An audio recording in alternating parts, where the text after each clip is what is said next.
It's time for another episode of MoState Update, the official podcast of Missouri State Athletics. Now, here's your host, the new voice of the Bears, Corey Riggs.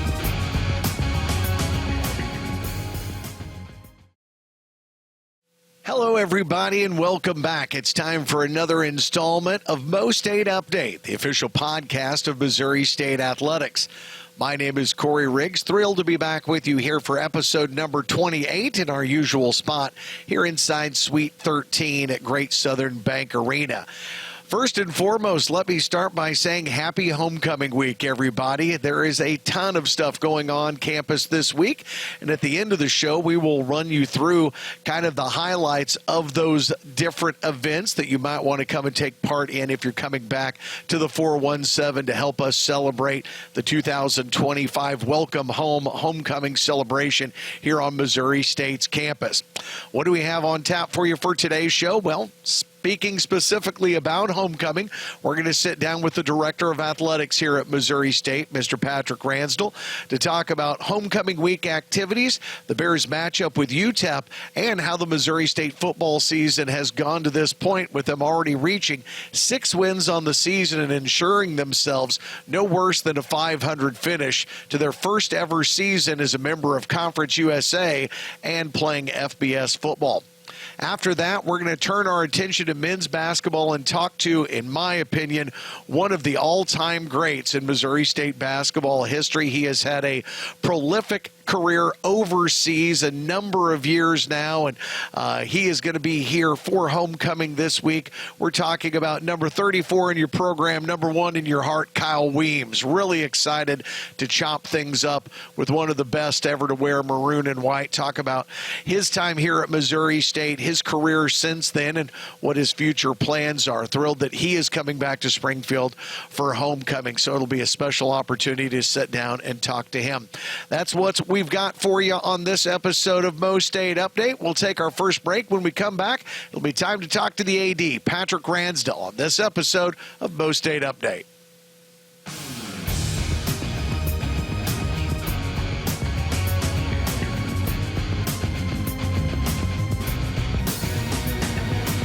Welcome back to MoState Update, everybody. It is the official podcast of Missouri State Athletics, and we have got the boss on with us here today, the Director of Athletics at Missouri State University, to help us kick off homecoming week. He is Patrick Ransdell. And Patrick, homecoming every year, an annual event, such a big time, and I think maybe even elevated more this year because there has been so much excitement, so many eyeballs on this Missouri State football team this season. No doubt. And, we go back to last year when, you get the Conference USA schedule, and you're going to have to go play homecoming in November. Yeah.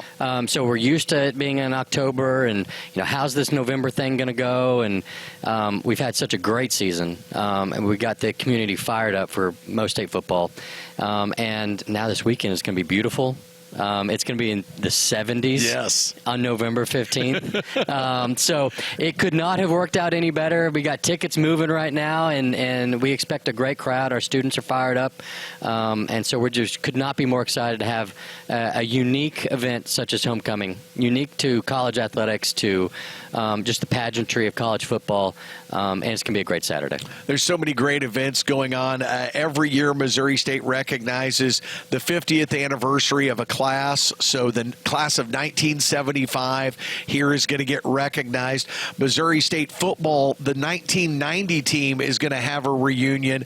That really, Patrick, was the last time that there was probably this much excitement around a Missouri State football team, was that 89-90 team that made runs into the postseason. Yeah, and I hope guys like that know where they fall in our history, and that they laid the groundwork along with a lot of other teams that we're now having success because of those guys way back in the day that helped kind of start building this program from the ground up. And here we are today, FBS, bowl eligible, or bowl. 6 wins. We've got that 6th win, and we'll I'm sure we'll talk about that too. Well, I would say you brought it up. We'll go ahead and get into it. You came out on the Monday press availability with Ryan Beard and the football team to kind of take some of that off Ryan's plate, which is very, very nice of you. But obviously the win at Liberty was a huge victory, come from behind victory, one of the most exciting games I've ever been a part of. The Bears beat the Flames 21-17. In doing so,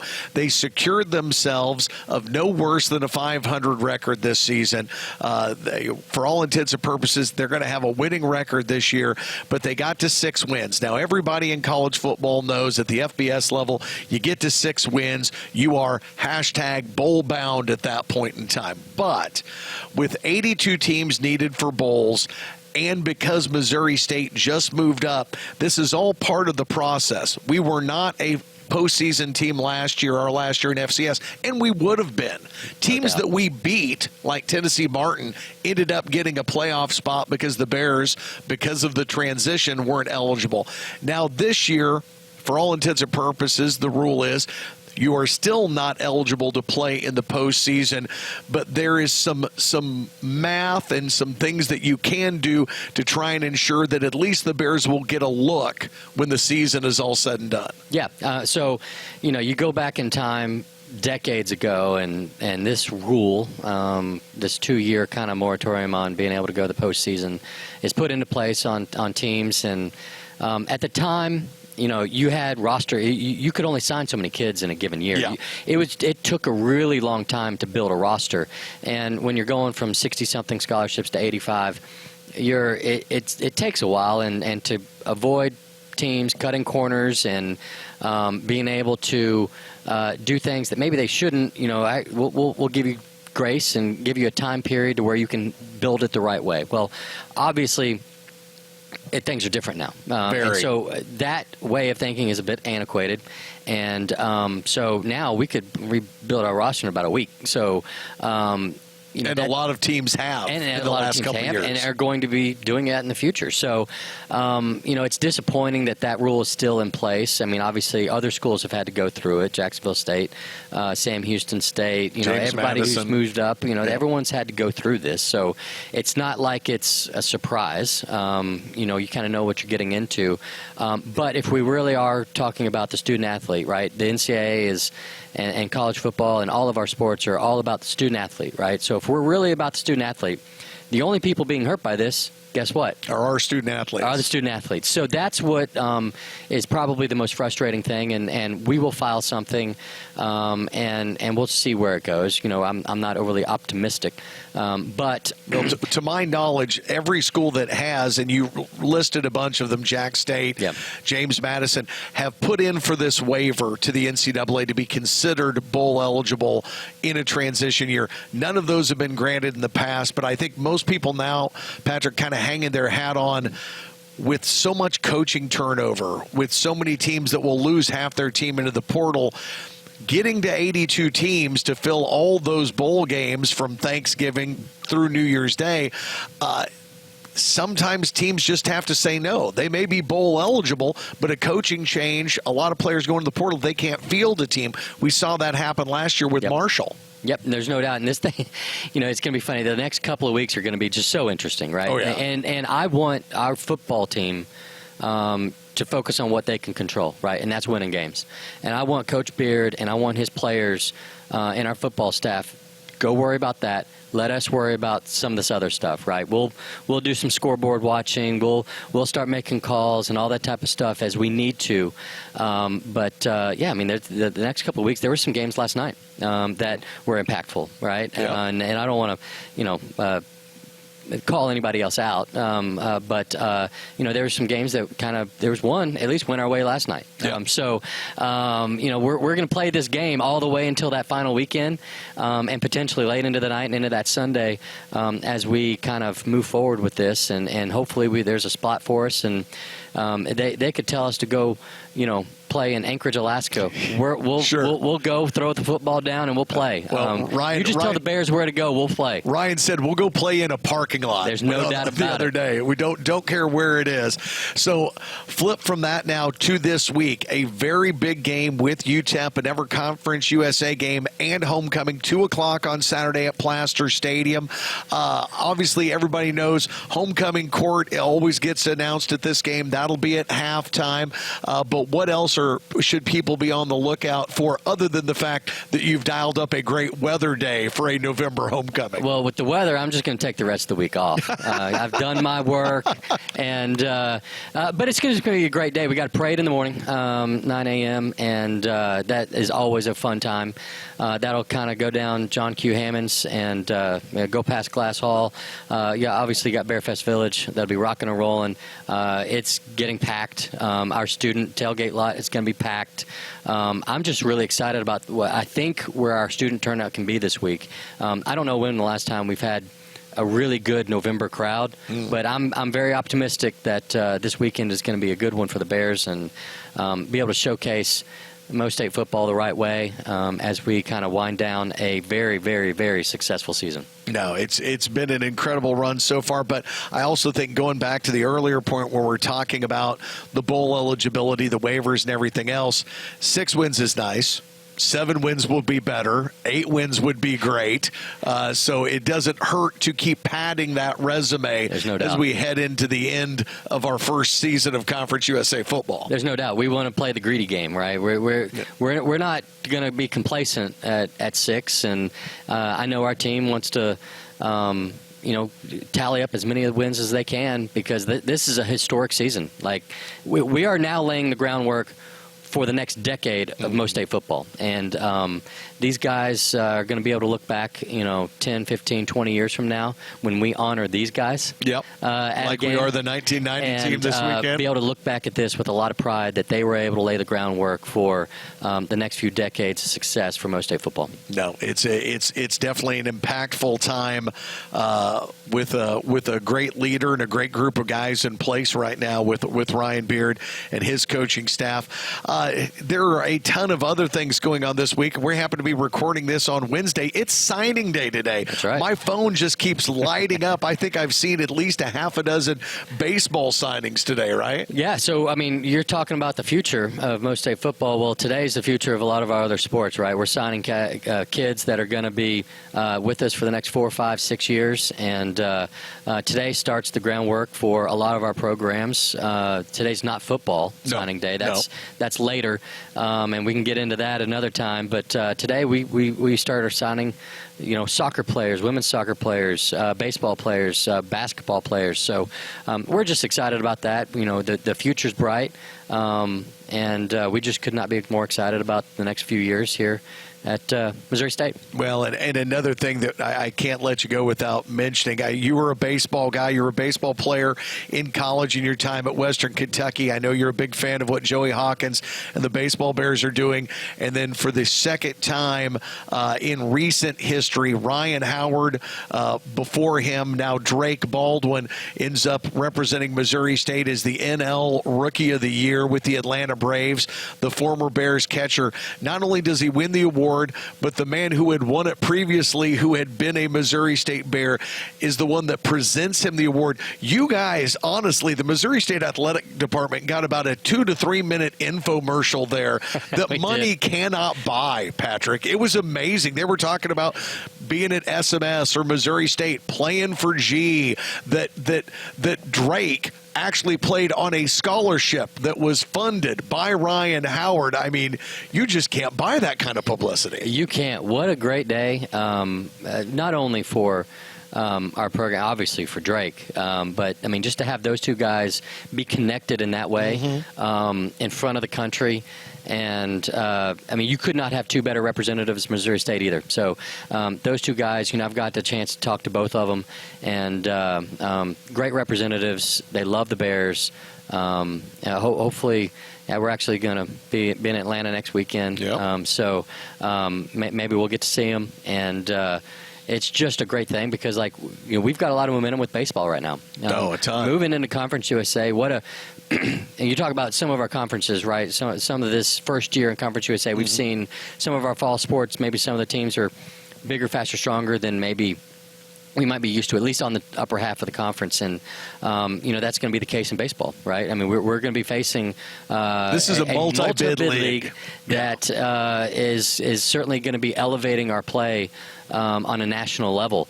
And so, signing day today and being able to have this happen on, ironically, signing day week as recruiting is going on. I mean, it doesn't hurt, right? It couldn't have hurt for Coach Hawkins and Coach McGuire and the guys to get some folks locked in as the main headline this week was former Bear wins NL Rookie of the Year. Come to Missouri State. You're going to be Rookie of the Year in NMLB. That's right. I mean, we can't promise anything, but, it's already happened a couple of times. Why not? And it's so funny you talk about that, too, because I've already been talking to the baseball guys about the way their season ends. Now, Missouri State baseball will fire up around Valentine's Day in mid-February, but it'll end in May. The final series of the regular season will be at Kennesaw. Kennesaw won the ability to host the postseason tournament for CUSA. So Bears baseball will end up spending almost a week and a half, 2 weeks out in Atlanta. And guess what? The Braves are at home that week. There you go. Perfect. So hopefully a chance to get to take these guys to see not only Drake Baldwin, but hopefully if I'm not sure about Pierce Johnson's contract, but hopefully he's re-signed for another year, former Missouri State pitcher, and get to go see those guys on a couple of off days in between the end of the regular season and getting to start the first ever CUSA postseason tournament. A really cool opportunity that we got ourselves in front of us in May. And, Dallas Baptist was going to be the host. They're leaving the conference. And so we had to the conference pulled it from them. And, Atlanta makes the most sense in terms of just being able to make last-minute adjustments. I mean, here we are almost 7 months away, and we're changing the location. So Atlanta makes a lot of sense. Everyone can get there really quick. And so it'll be a good week there, and hopefully, our guys get to experience something really, really cool as we compete for a championship. Yeah, that's what I'm looking forward to, but it can't look past everything else going on right now before we hop out of here. Missouri State women's basketball got a win last night on the road at SEMO. The Bears lost a nail-biter here by 1 to Arkansas State, a high-scoring game. What have you thought of what you've seen from Conzo Martin's Bears here so far starting the season with 3 home games? Hey, listen, we are light years beyond where we were last year. So we've got a squad that, when all the pieces are there, we've got a couple guys on the shelf right now. So we're kind of mixing and matching a little bit at the moment. But we get healthy, we can go on a run. We can beat some teams, and it's just. We got guys who can score. We got some inside presence. We just got to be able to put it all together, and we did for about 3/4 of the game last night, and kind of let it get away there at the end. But that's a good team, though. That's a team that's competed for championships the last couple of years. Picked number 2 in the Sun Belt preseason. The guard that they had from Florida State was the real deal. Jackson, yes, he was. So as we kind of try and elevate our basketball program. Rev share is going to be a piece of that, and that's going to be an impactful piece to making sure that we're successful moving forward.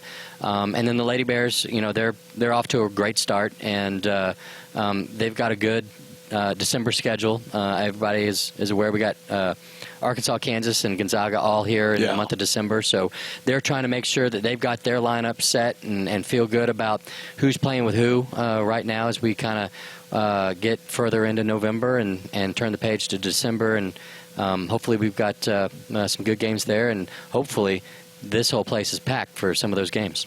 Say, when it gets cold outside Southwest Missouri, there's no better place to be than inside Great Southern Bank Arena. Oh, by the way, Cayman Beckemeyer for your Lady Bears, the reigning Conference USA Player of the Week.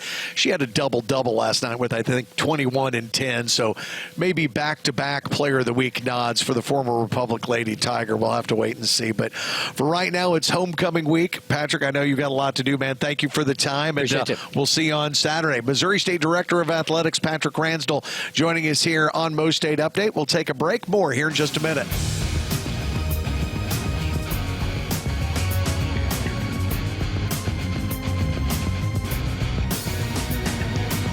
Welcome back to our homecoming episode of MoState Update, the official podcast of Missouri State Athletics. Our thanks to Director of Athletics Patrick Ransdell for joining us just moments ago. But now I am so excited to bring you a special interview on the podcast for this week. We said it's homecoming week. There are a lot of special Bears making their way back to Springfield. But as far as a short list of guys that you will remember and be really excited to see this week is the man that we're going to introduce next. He was the first ever Division I AP All-American in Missouri State men's basketball history. He was the first ever Missouri Valley Conference Player of the Year in Bears basketball history. And he was a part of Conzo Martin's team that took down Wichita State for the regular season title right here in this building behind me. One of the last times I saw this place packed, and it was packed a lot of nights because of our guest. He is Kyle Weems, joining us now, number 34 in Bears history. And Kyle, man, first, thanks for doing this. And how are you and then the wife and kids doing, man? I appreciate you having me. The family and I are very good. We're here in Overland Park, Kansas. Here, just kind of waiting our next move. The boys have been enjoying being in American school for the first time, honestly. But we're good. Everyone's healthy. And everyone's doing well. That's great. Now, I think I remember in a previous interview I saw with you, what languages other than English could the boys speak? Do you have one that speaks Italian, maybe? Yeah, they're both fluent in Italian, which is a pretty cool thing. They were kind of thrown in the fire the last 2 years when I was playing in a smaller city in Italy called Tortona. And half of their curriculum was actually in Italian, half was in English. Wow! And they hit it out of the park. So they're my bilingual troopers, I guess you could say. It's fun to see them communicate every now and again in that, and I hope it's something that they can hold on to forever. Are you saying that the boys are a little bit better in school than you were at that age? Is that what I'm getting? I think they were able to adapt to any scenario. They've been thrown a lot of different scenarios in their short, 7 to 9 years of life. But, man, they're the greatest, and I'm blessed to be able to be their dad. Well, I want to, with it being homecoming week, and we're super excited that you and Jackie, the kids, are going to make your way back here to Springfield for the first time in a long time. Want to talk about how you got to Springfield in the first place to be a part of the Bears. One, I don't think a lot of people realize that you went through 3 regimes, right? You were recruited by Steve Woodbury and Barry Hinson in what would be Barry's last year. You played for Coach Martin, and then you were here for your last year was Paul Lusk's first year. Do I have that right? Yep, that's correct. I say, how different were each of from Barry to Conzo to Coach Lusk? Those are 3 very different coaching styles, very different personality types. Well, yeah, for sure. That's a great question. I definitely took a little bit of each one of them and tried to instill that in my everyday. And I think the main thing that all 3 of them carried was just their professionalism and their attention to detail. I think that they both, of course, all coaches want to win, but seeing them put, the effort behind as well as the details is something that I took from all of them. Obviously, all of them had different coaching styles. I think Coach Lusk and Coach Martin were obviously a little bit more similar, coming from that Purdue coaching, that Gene Katie coaching tree, if that's what you want to call it. Absolutely. But all of them were great. Obviously, I went there to play for Barry.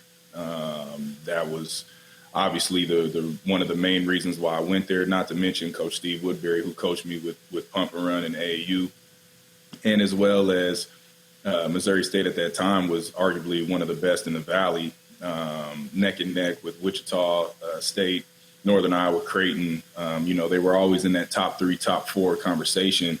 So that's definitely something that I wanted to be a part of. And obviously, everything that happens in life, I feel like God has a plan and everything happens for a reason. So it was obviously disappointing to see Barry be let go, but I understand at the end of the day, it's a business, and the university at that time felt like he couldn't get over that hump. And it was a super culture shock. Once Konzo got there, he instilled a lot of toughness in our workouts and our everyday basketball lives. And I think that 3 years later, all that paid off when we got to hoist that trophy and cut down those nets. So, and then last but not least, with Coach Lusk, obviously he was thrown into the fire a little bit. I decided to stay.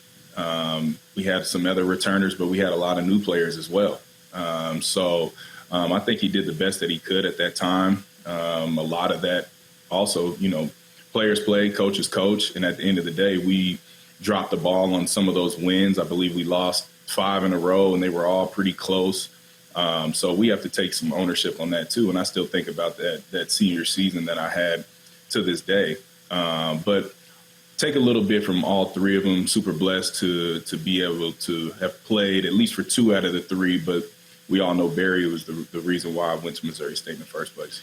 Yep, just got to see Barry a little while back at the Celebration of Life for Marty Prather, the sign guy that we lost just recently, and it was good to catch up with Coach Henson.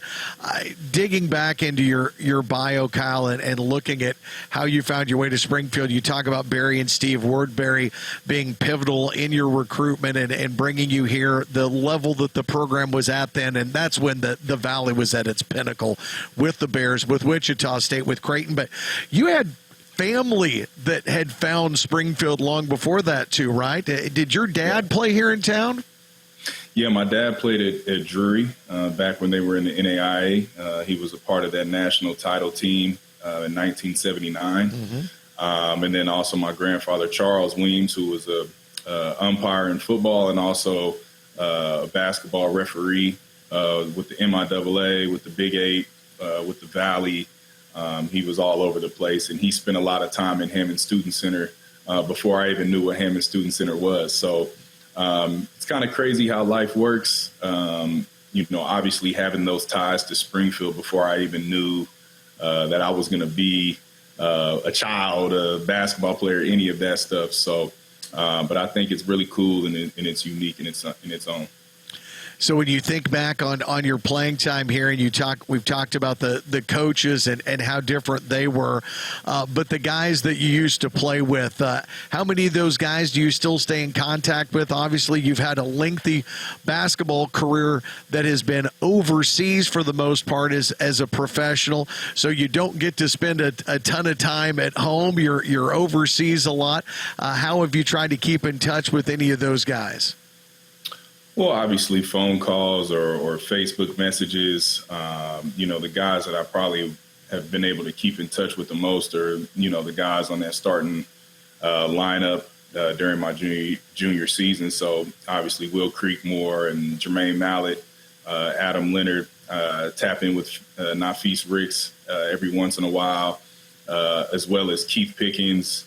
And then on the next, I guess, class, still keep in contact with Dorian Williams. It's been fun to see, him kind of grow into his own and doing his thing with coaching down in Millwood in Oklahoma City and seeing his passion for the game and just kind of seeing him turn into a grown-up, man. So, those are probably the guys that I speak to the most. But try every once in a while, to make sure I tell guys happy birthday through Facebook and so on and so forth. So talk to me a little bit about this career now. How long have you been overseas? How many different countries have you played in now? I know Italy was kind of one of the more recent one with the boys having to learn Italian, but how much bouncing around did you do over there? So I played my first 2 years in Germany. My next 2 years would be in France. The middle years, I guess you could say the next 3. So that would have been my 5th, 6th, and 7th season I played in Turkey.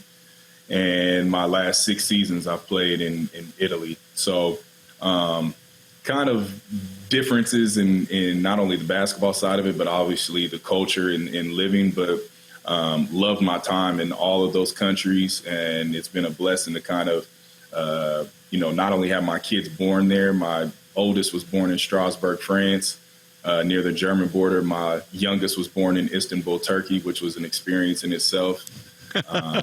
being, 18 to 20 million people that live in that city in itself. So, and having my parents come out there and help during the pregnancies and Jackie's mom, I mean, there's a lot of different, stories and a lot of crazy things, but definitely a blessing to be able to kind of have my kids born there and be able to take a little bit from each one of those cultures and countries. Any one spot more memorable or more of a favorite, or is it kind of Italy by default because you got to spend more time there maybe than any of the other stops along the way? I would say probably Italy would be first, just because that's the most time spent, like you just mentioned. And obviously my kids being bilingual, we built a lot of friends, a lot of relationships there, especially with being 4 years in a row in the city of Bologna. But the other places are Istanbul and Strasbourg, because those are where my boys were born. So I feel like those will always be a little bit more special in those sense, and I'll never forget those places. So where are you now as far as your career goes, as say kind of drawing toward the end, maybe? Do you think you've got another season left in you? Initially, I thought I would already have a job by now. There was a couple contract offers that I just wasn't too excited about. So I decided to wait it out, and I'll give it a little bit more time. But, as of right now, if the ball were to stop bouncing, I'm totally at peace. The game has blessed me in more ways than I could have ever imagined. This game helped, bring me to Missouri State, have 4 or 5 of the best years of my life. I met my wife there. I have so many special memories that are just, it's too many to even count or think about, the connections that I've been able to make through the game of basketball. So if it were to be done, I would be totally fine and at peace. But we'll see. I know you maybe haven't thought about it yet. Maybe you have been. What is the chapter that follows basketball? Is it more basketball? Are you thinking about going into coaching, or just maybe be a stay-at-home dad for a little while? Well, the stay-at-home dad thing has been enough already just here in these last couple months. No, I love being at home with my kids. I love being able to go to their basketball practices, all their tournaments, all their games. So that's been kind of a blessing in disguise, because I know that there's time is one thing that you can't get back. So absolutely, being able to spend the time with the family right now is something that I've definitely been trying to take advantage of.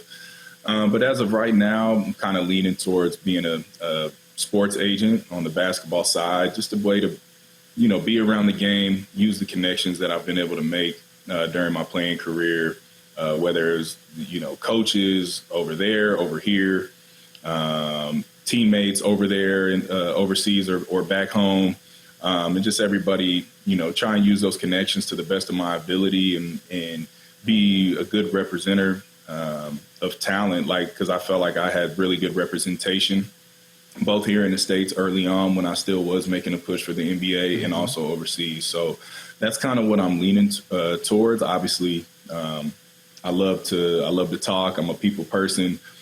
So I think that it's something that I could really hone in on and be pretty good at. Obviously, like anything, you're going to have to put the time in. You're going to have to put the work in. It just can't happen overnight. But that's kind of what I'm leaning towards right now. Kyle played in the NBA Summer League before it was technically the G League for the Warriors, the Raptors, and the Hawks. Now, I've got to ask you one more question before I let you go. Rick Kindhart, who was the SID when you were here, still the SID, one of the best guys on the planet, helped set this up with us today, and I appreciate Rick doing that.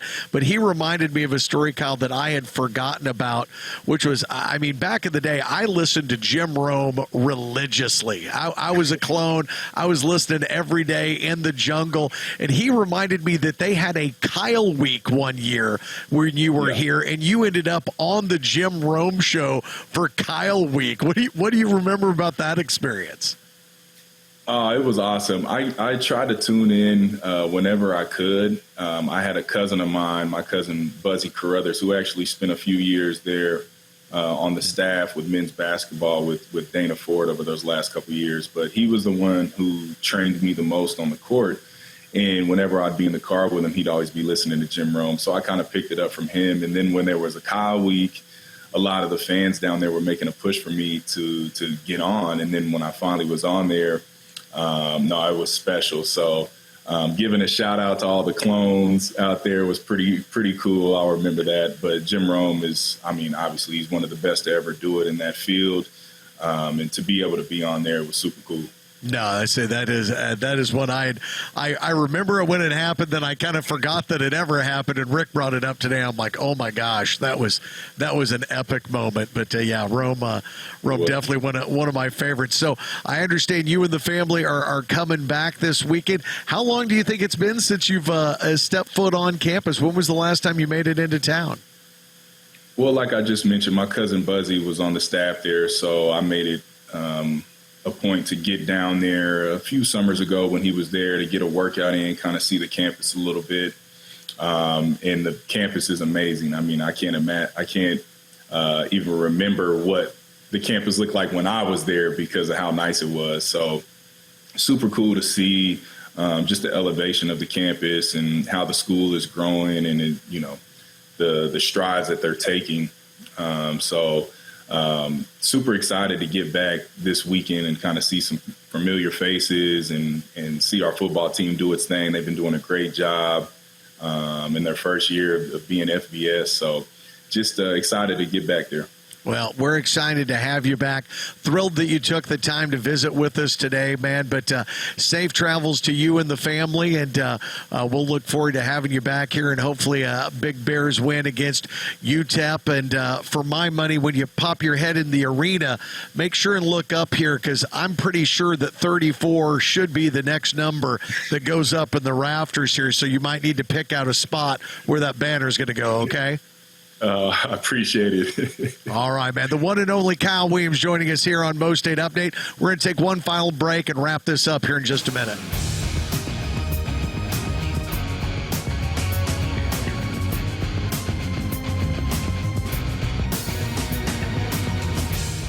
We're back one final time here for MoState Update, the official podcast of Missouri State Athletics. I'm Corey Riggs. What a great episode. Thanks to our guests on this one, as far as Director of Athletics Patrick Ransdell joining us first, and then what a pleasure to get to sit down with one of the all-time greats in Missouri State's men's basketball history, Kyle Weems, one of my favorites, number 34, making his way back this week for homecoming. He will be here along with his family for the football game on Saturday. I'm sure if you hang around the arena long enough, you might see him walking through the doors over here at some point as well. But thanks to both of them for joining us. Remember, you can go online. The website is alumni.missouristate.edu. That has the entire schedule for all the activities scheduled this week for November 14th and 15th. It includes the Class of 1975 reunion, the Young Alumni Happy Hour, the Golden Bears reunion, the Alumni Tailgate, the Sugar Bears reunion, the reunion of the 1990 Missouri State Bears football team, and, of course, the homecoming football game scheduled for 2 o'clock at Plaster Stadium, Missouri State, hosting fellow Conference USA member UTEP, the University of Texas El Paso Miners, making what will probably be their only trip to Southwest Missouri as they are moving on to another league next fall. But a chance for Missouri State football to extend their win streak to 5 straight games as they come home for homecoming. And we hope that all of you will come home to Springfield, to the campus of Missouri State University this week as well. A lot of great activities planned for you. Again, alumni.missouristate.edu has the full list. Go online and check it out. Our thanks again to Kyle Weems and Patrick Ransdell for being on this podcast. Until next time, I'm Corey Riggs. Remember, there's no state like MoState.